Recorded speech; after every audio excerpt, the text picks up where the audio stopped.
గత ప్రభుత్వం జగన్మోహన్ రెడ్డి ప్రభుత్వంలో 2021, 22, 23, 24 ఓకే 21 కరోనా తీసేద్దాం. 22, 23, 24 ఈ 3 సంవత్సరాల్లో తిరుమలలో మనం రూములు తీసుకునేవాళ్ళం. ఒక 500 రూపాయల రూమ్ తీసుకుంటే 500 డిపాజిట్ చేసేదానికి ఆన్లైన్లో తీసుకునేవాళ్ళు. 5,000 రూపాయల రూమ్ తీసుకుంటే 5,000 రూపాయలు డిపాజిట్ చేసుకునేవాళ్ళు. దాన్ని తిరిగి 15 రోజులకో 20 రోజులకో అకౌంట్లో పడుతుందని చెప్తారు. అది పడినట్టు దాఖలాలు ఏమైనా ఉన్నాయా? ఇది వాస్తవం. గతంలో ఇదే విషయాన్ని 2023లో నేను ప్రశ్నిస్తే నా మీద టీటీడీ అధికారులు కేసు పెట్టారు.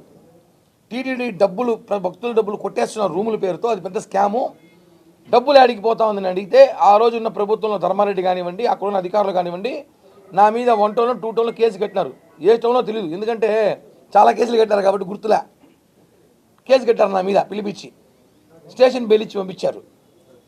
అంటే ఏంటి, నీకు అడిగేది ఏమంటే ఉదారగా ఒక ప్రైవేట్ బ్యాంక్కి గత ప్రభుత్వంలో అండర్ కంట్రోల్ కింద ఇచ్చారు. ఒక రోజుకి ఎలాగైనా 50 నుంచి 60 లక్షలు తిరుమల రూములు డిపాజిట్స్ ఉంటాయి.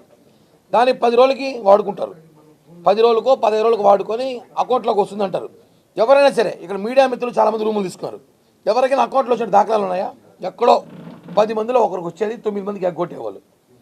ఉదారగా 500 రూపాయలు రూమ్ తీసుకుంటామండి. భక్తుని నేను 500 రూమ్ తీసుకుంటా, 500 డిపాజిట్ ఆన్లైన్లో కడతా. తిరిగి 500 వచ్చారు, నేను ఫోన్ చూసుకుంటా కూర్చుంటాను 10 రోజుల 500 ఎప్పుడు వస్తుంది సార్. దేవుని ఉండిలో పోయింది అనుకుని, ఈ ఉండిలో పోయింది అనుకుంటాం మనం అందరం. దేవుని ఉండిలో వేసాంలే, పోతే 500 పోయింది అనుకుంటారు. కానీ అది పోయేది దేవుని ఉండిలో కాదు, జగన్ ఉండిలోకి. దేవుని ఉండిలో అనుకుని భక్తులందరూ వదిలేశారంట,